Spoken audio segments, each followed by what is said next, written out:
ಹೋರಾಟವನ್ನು ಮಾಡ್ತೀವಿ ಅಂತೇಳಿ ಈ ಸಂದರ್ಭದಲ್ಲಿ ನಾವು ಕೂಡ ಕನಸಿನ ಹಂಚಿಕೊಳ್ಳಕ್ಕೆ ಅವಕಾಶ ಮಾಡಿಕೊಟ್ಟಂತ ಎಲ್ಲರಿಗೂ ಮತ್ತು ಕೂಡ ನಾನು ಅಭಿನಂದನೆ ಸಲ್ಲಿಸಿ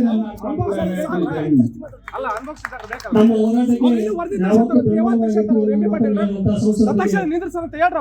ಶ್ರೀ ರಾಜಶೇಖರ್ ಹಿಟ್ನಾಳ್ ಅವರಿಗೆ ಅಲ್ಲ ಇನ್ನು ಅಂತವಾಗಿ ಹೇಳ್ತಾರಲ್ಲ ಇನ್ನು ಹೋರಾಟ ಬೇಕಾ ನಮಗೆ ಇನ್ನು ಇದಕ್ಕಿಂತ ಮಿಕ್ಕಿ ಮಾಜಿ ಸಂಸದರು ಒಬ್ಬ ಲೋಕಸಭಾ ಕ್ಷೇತ್ರ ಶ್ರೀ ಸಂಗಣ್ಣ ಕಾಡಿ ಅವರು ತಮ್ಮ ಮಾತುಗಳನ್ನು ವಿನಂತಿ ಮಾಡಿಕೊಟ್ಟಿದ್ದಾರೆ.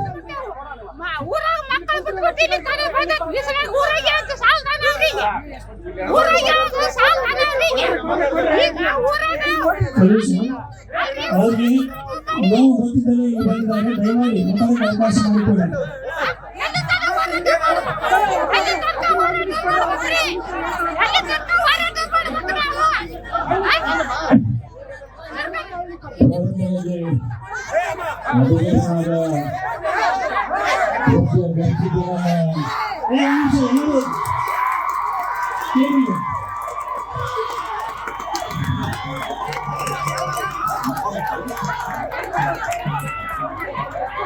ದಯಮಾಡಿ ಎಲ್ಲರೂ ಶಾಂತವಾಗಿ ನಾನು ಏನು ಮಾತಾಡ್ತಾ ಕೇಳಿ. ದಯಮಾಡಿ ಮಾತಾಡೋದು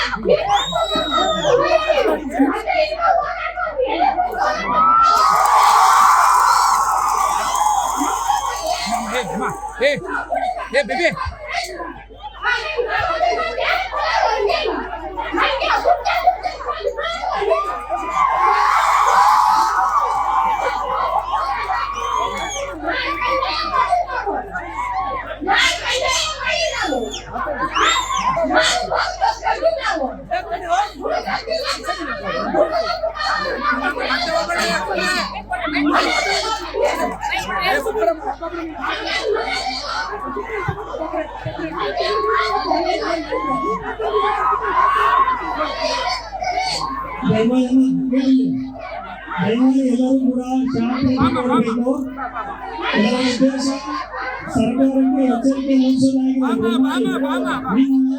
ಗೊತ್ತಾಗಲಿ ಅಂತ ನಾವು ಹೋರಾಟ ಅಂದ್ಕೊಂಡಿದ್ದೀವಿ. ದಯಮಾಡಿ ನೀವು ಶಾಂತತೆಯಿಂದ ಇರಲಿ, ದಯಮಾಡಿ ಶಾಂತರಾಗಿರಿ. ನಿಮ್ಮ ನೋವು ಅವ್ರಿಗೆ ಗೊತ್ತಾಗಲಿ ದಯಮಾಡಿ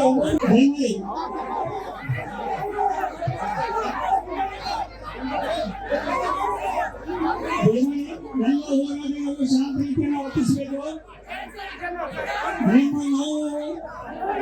ನಿಮ್ಮ ನೋವಿಗೆ ವೇದಿಕೆಯಾಗಿ ಇದೆ.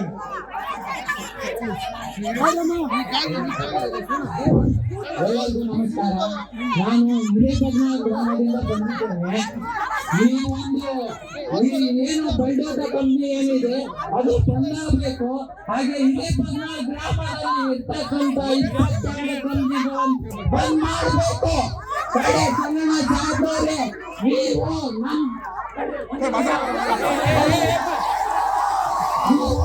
ನಮ್ಮೂರಿಗೆ ಬಂದಾಗ ನಾವು ಬೇರೆ ಸಮಸ್ಯೆ ಅಂತ ಕೇಳಿದ್ರೆ ನಮ್ಮ ಟೋಲ್ಗೇಟ್ ಮಾಡ್ಕೊಂತೀರಾ, ಬೆಳಿಗ್ಗೆ ಮಾಡ್ತೀರಾ.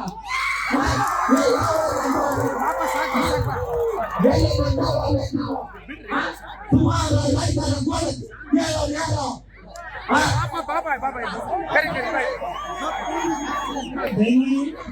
ಎಲ್ಲರೂ ಕೂಡ ವೇದಿಕೆ ಹೋಗ್ಬೇಕು. ಎಲ್ಲರೂ ಕೂಡ ವೇದಿಕೆ ಬರಬೇಕು. ದಯಮಾಡಿ ಎಲ್ಲ ರೈತ ಬಂಧುಗಳೇ ಈ ಸಭೆ ಶಾಂತವಾಗಿರಲಿ, ದಯವಿಟ್ಟು ಗಲಾಟೆ ಮಾಡಬೇಡಿ. ಗಲಾಟೆ ಮಾಡುವ ಮಾತ್ರದಿಂದಲೇ ನಮಗೆ ನ್ಯಾಯ ಬರುತ್ತದೆ ಅಂತೇನಿಲ್ಲ. ಶಾಂತವಾಗಿ